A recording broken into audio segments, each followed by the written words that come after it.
آپ بتائیے، آپ بھی سوشل میڈیا یوٹیوب دیکھتے ہیں، کسی دھارمک انسان، کسی دھارمک گرو کی زندگی کبھی ایسی بیان نہیں ہوئی ہے جیسے حضور کی بیان ہوئی ہے۔ بتائیے کہ کوئی ایسا بھی ہے؟ حضور کھاتے کس طرح تھے، صحابہ نے وہ بھی لکھا ہے۔ حضور چلتے کس طرح تھے، صحابہ نے وہ بھی لکھا ہے۔ حضور بولتے کیسا تھا، صحابہ نے وہ بھی لکھا ہے۔ حضور سوتے کیسے تھے، صحابہ نے وہ بھی لکھا ہے۔ حضور کی کب زلف کس طرف لہراتی تھی، صحابہ نے وہ بھی لکھا ہے۔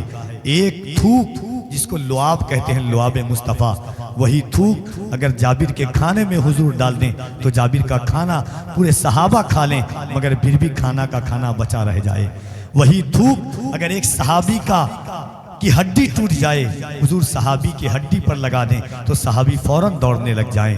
وہی تھوک اگر حضرت قطادہ اپنی آنکھ لے کر کے آئیں، ہاتھ میں آنکھ کا ٹیلا لے کر کے آئیں، حضور حضرت قطادہ کی آنکھ میں وہی تھوک لگا دیں تو حضرت قطادہ کی آنکھ کی روشنی بڑھ جائے۔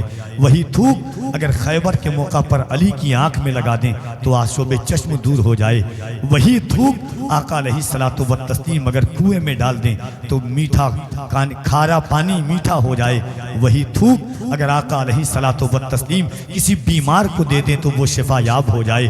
وہی تھوک اگر حضور کسی بے اولاد کو دے دیں تو وہ صاحب اولاد ہو جائے۔ حضور کے ایک لعاب مصطفیٰ کی اتنی برکتیں ہیں تو سراپا جسم مصطفیٰ کا عالم کیا ہوگا۔ ایک بات بتاؤں آپ کو، آخری بات، حضرت اسماء بنت ابو بکر، حضرت ابو بکر کی بیٹی ہیں، حضور کے رشتے میں سالی لگتی ہیں۔ وہ فرماتی ہیں کہ جب عبداللہ ابن زبیر میرے پیٹ میں تھے تو بے انتہا درد ہوتا تھا مجھے پیٹ میں، ہر ماں کو درد ہوتا ہے۔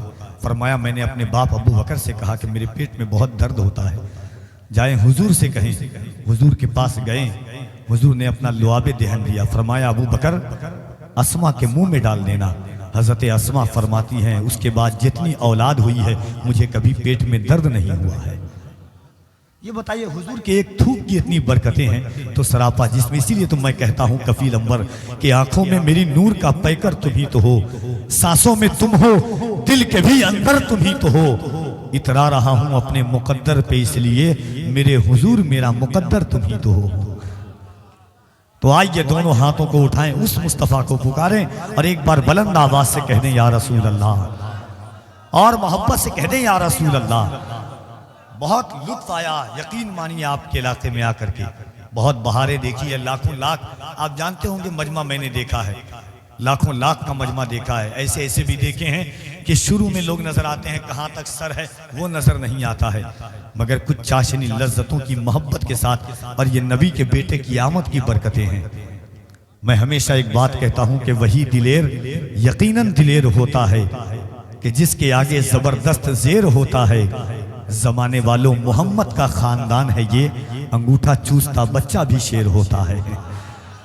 زمانے والوں محمد کا خاندان ہے یہ، انگوٹھا چوستا بچہ بھی شیر ہوتا ہے۔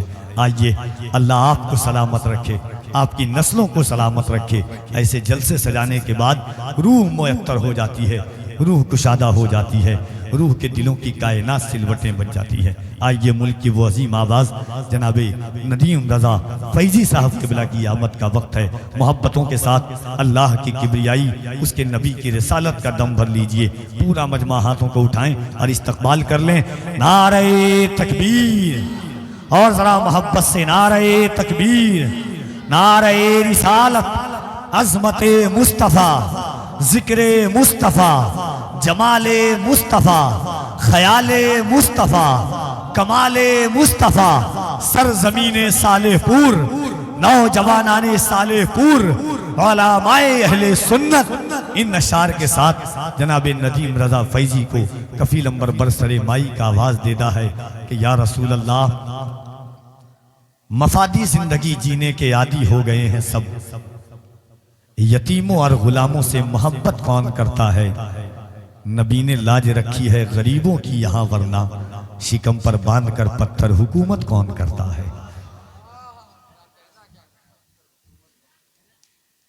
تقریر سے ایمان تازہ ہو گیا۔ صالح پور کے لوگوں، اصلاح معاشرہ کانفرنس ایک جلسے کا نام تھا، اسم با مسمہ گفتگو علامہ مفتی شمس الدین صاحب قبلہ نے کر دی ہے۔ میں خواجہ بابا نوجوان کمیٹی کو مبارکباد دیتا ہوں، امام صاحب قبلہ، کہ یقیناً ایسی گفتگو جلسوں میں کبھی کبھی ہوتی ہے، اور خوشی اس بات پر ہوئی کہ جو آنکھیں ہیں، دیکھیے ایک بات ہے کہ عشق و وفا خلوص کے نسخے پڑھا کرو، مہنگی ہے اگر کتاب تو چہرے پڑھا کرو۔ میں نے ان آنکھوں میں دیکھا ہے، چمکتی ہوئی آنکھوں میں، جلسہ اس وقت کامیاب نہیں ہوتا ہے کہ خوب نعرہ لگ جائے، خوب واہوائی ہو جائے۔ اس وقت ہندوستان میں 3 طرح کے جلسے ہوتے ہیں۔ ایک بہت تلخ حقیقت میں آپ کے سامنے رکھنا چاہتا ہوں۔ ایک جلسے وہ ہوتے ہیں جس میں خوب اول سے لے کر آخرین تک خوب نعرہ لگا، خوب واہ واہ، خوب چلا چپٹ ہوا، لوگ سمجھتے ہیں جلسہ کامیاب ہے۔ ایک ایسی گفتگو ہوتی ہے کہ جس میں چٹکلا، کہانی، لطیفہ، لوگ سنتے ہیں، آتے ہیں، چلے جاتے ہیں۔ ایک گفتگو ایسی ہوتی ہے کہ جس میں صرف لفظوں کا سہارا لیا جاتا ہے، زمیں سے پہلے، زماں سے پہلے، یہاں سے پہلے، وہاں سے پہلے۔ ایک گفتگو وہ ہوتی ہے کہ قرآن و حدیث کی روشنی میں، دیکھیے اچھا ڈاکٹر وہی ہوتا ہے جو انسان کی دکھتی ہوئی نبض پر انگلی رکھ کر کے اس کا علاج بتا دے، اور کائنات کے تاجدار نے صحابہ کرام سے لے کر کے حضور اکرم نے وہی بات کہی ہے۔ آج یقیناً علامہ شمس الدین صاحب قبلہ کی جب گفتگو ہو رہی تھی، میں نے سالے پور کے بوڑھے، جوان، بچوں کی آنکھوں میں وہ چمک دیکھی ہے جو ایک جلسے کی کامیابی کی چمک ہوتی ہے۔ ایک شعر بس پڑھنا چاہتا ہوں، حضرت کی گفتگو ہو رہی تھی، ذہن کے حاشیے پر دستک دے رہا تھا کہ میں نے ایک شعر 2-4 دن قبل پڑھا تھا۔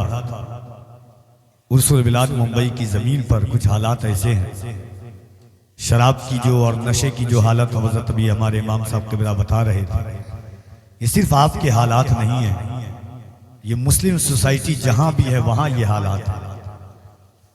حضرت ایک میں مضمون پڑھ رہا تھا، اس میں ایک بات بڑی معلوماتی بات تھی کہ جہاں جہاں مسلم سوسائٹی ہے، اور میں نے اس چیز کو احساس کیا اپنے کلکتہ کی زمین پر کہ کلکتہ میں جہاں جہاں مسلم آبادی ہے وہاں پر ایک نشہ خانہ ہے، ایک خاص جگہ ہے جہاں پر لوگ جا کر کے نشہ کرتے ہیں۔ پلاننگ کے تحت مسلم بھی بچے، پولیس بھی جانتی ہے کہ وہاں پر نشہ ہو رہا ہے، وہاں گانجا افیم پہنچ رہا ہے، لیکن پولیس بھی وہاں تک نہیں پہنچتی ہے۔ کیوں؟ کیونکہ پولیس بھی جانتی ہے کہ مسلمان کا بچہ نشے میں ہے، اسی میں بھلائی ہے، جس دن یہ ہوش میں آیا اس دن پھر گانے آ گیا۔ ایک شعر میں علامہ شمس الدین صاحب قبلہ کے حوالے سے پڑھنا چاہتا ہوں، ایک بار بس محبتوں کے ساتھ کہہ دیں سبحان اللہ۔ شاید پوری رات کا ماحصل ہو یہ شعر حضرت کی توجہات کے ساتھ، کہ دل سرور کو تکلیف کتنی ہوتی ہے، دل سرور کو تکلیف کتنی ہوتی ہے، سراپا نور کو تکلیف کتنی ہوتی ہے، شراب پینے والے کبھی کاش تو بھی یہ سوچے میرے حضور کو تکلیف کتنی ہوتی ہے، شراب پینے والے کبھی کاش تو بھی یہ سوچے میرے حضور کو تکلیف کتنی ہوتی ہے۔ حالات بڑے بدتر ہیں، ایک نابینا بیچ رہا ہے اور آئینہ بیچ رہا ہے، بیٹے سب مستی میں مگن ہے، باپ پسینہ بیچ رہا ہے۔ زمانہ اس تلخ، چونکہ حضرت کو سفر بھی کرنا ہے، اور ابھی شیخ طریقت حضرت سید ابو اللیث صاحب قبلہ مدد اللہ العالی بندورانی کی گفتگو بھی آپ کو سننا ہے۔ بڑی خوشی ہوئی، اور حضرت کے ساتھ ملک کے مختلف شہروں صوبوں میں ملاقات ہوتی ہے، لوگ اسی طرح گفتگو کی۔ میں سب سے زیادہ نوجوان کمیٹی کو مبارکباد کرتا ہوں، ایک خطیب رکھا کریں، ایسا خطیب کہ جو آپ کی اصلاح کر سکے، جو آپ کی نسلوں کی کہ مستقبل کو روشن اور تابناک کر سکے۔ زمانہ بڑا پرفتن زمانہ ہے، ہر چوک اور چوراہوں پر ایک چراغ جلا ہوا ہے قوم مسلم کو بجھانے کے لیے۔ آپ جانتے ہیں سوشل میڈیا کا دور ہے، الیکٹرونک میڈیا کا دور ہے، پرنٹ میڈیا کا دور ہے، مسلمانوں کے ساتھ کیا سلوک کیا جا رہا ہے۔ دھوپ کیسی بھی ہو سایہ نہیں ہونے دیتا، راہ کیسی بھی ہو تنہا نہیں ہونے دیتا، بیچ کر اپنا لہو چاہے وہ روٹی لائے، باپ اولاد کو بھوکا نہیں سونے دیتا۔ آپ کو اچھی لگی کہ نہیں تقریر؟ اس چمن کو ہر گھڑی آباد رکھا جائے گا، اب دل ناشاد کو بھی شاد رکھا جائے گا، آنے والی نسل بھی نہ بھول پائے گی اسے، آپ کا جلسہ ہمیشہ یاد رکھا جائے گا۔ ایک بار ہاتھوں کو اٹھائیں، گنبد خضرا کے مکین کو پکاریں اور حضور کو اس نیت کے ساتھ پکاریں، کوئی زور زبردستی نہیں ہے آپ سے کہ یا رسول اللہ، کائنات میں دنیا و آخرت میں ہمارا سہارا بس آپ ہی مصطفیٰ جان رحمت ہیں، وہ حضور کرم کر دیں۔ ہمارے حالات آج اس پر ماحول پرآشوب ماحول میں بھی ہم جو جی رہے ہیں، یہ مدینے والے کا کرم ہے۔ ہمارا وقار بھی مصطفیٰ ہے، ہماری آبرو بھی مصطفیٰ ہے، ہمارا تکبر بھی مصطفیٰ ہے، ہمارا غرور بھی مصطفیٰ ہے، ہمارا گھمنڈ بھی مصطفیٰ ہے۔ یاد رکھیے گا اپنی زندگی سے جس دن حضور کا عشق ختم کر دیا جائے گا، اس دن ہم دنیا سے ختم کر دیے جائیں گے۔ ہماری نسلوں نے حضور کو نہیں پڑھا ہے، ہمارے بچوں نے حضور کو نہیں پڑھا ہے۔ تھوڑا سا ایک کو کم کر دیجئے۔ یہ سادات کرام ہیں، ان سے پوچھئے کہ حضور کی محبت کس چیز کا نام ہے، حضور کا سرمایہ کس چیز۔ بس ایک بات، اس کے بعد ندیم فیضی صاحب قبلہ کی آمد ہوگی۔ جب رات کی تنہائی میں بستر پر آپ جائیں اور سوئیں، تکیے کے اوپر میں آپ کا سر ہو، تو فقیر اشرفی کفیل انبر کی اس بات کو یاد رکھیے گا کہ ہمارا اور آپ کا مقام بہت بڑا مقام ہے۔ رات میں تنہائی میں جب سوئیے گا آپ، تو کفیل انبر کی اس بات کو یاد رکھیے گا آپ۔ امام غزالی ہر دن 3 سجدہ شکرانے کا کرتے تھے۔ کتنا سجدہ؟ ذرا زور سے، کتنا سجدہ؟ 3 سجدہ شکرانے کا امام غزالی کرتے تھے۔ کسی نے پوچھا حضور 3 سجدہ آپ کیوں کرتے ہیں شکرانے کا؟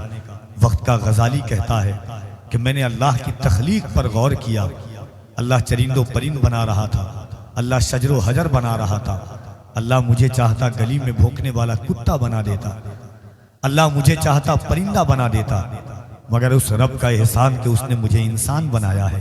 ایک سجدہ میں اس لیے کرتا ہوں کہ اس رب نے مجھے جانور نہیں بلکہ انسان بنایا ہے۔ فرمایا دوسرا سجدہ کیوں کرتے ہیں؟ وقت کا غزالی کہتا ہے کہ میں دوسرا سجدہ اس لیے کرتا ہوں کہ 17 یا 70 نبیوں نے حضور کی امت میں پیدا ہونے کی دعا مانگی ہے، اللہ نے بغیر دعا مانگے ہوئے ہمیں حضور کی امت میں پیدا کر دیا ہے، اس لیے سجدہ کرتا ہوں۔ فرمایا تیسرا سجدہ کیوں کرتے ہیں؟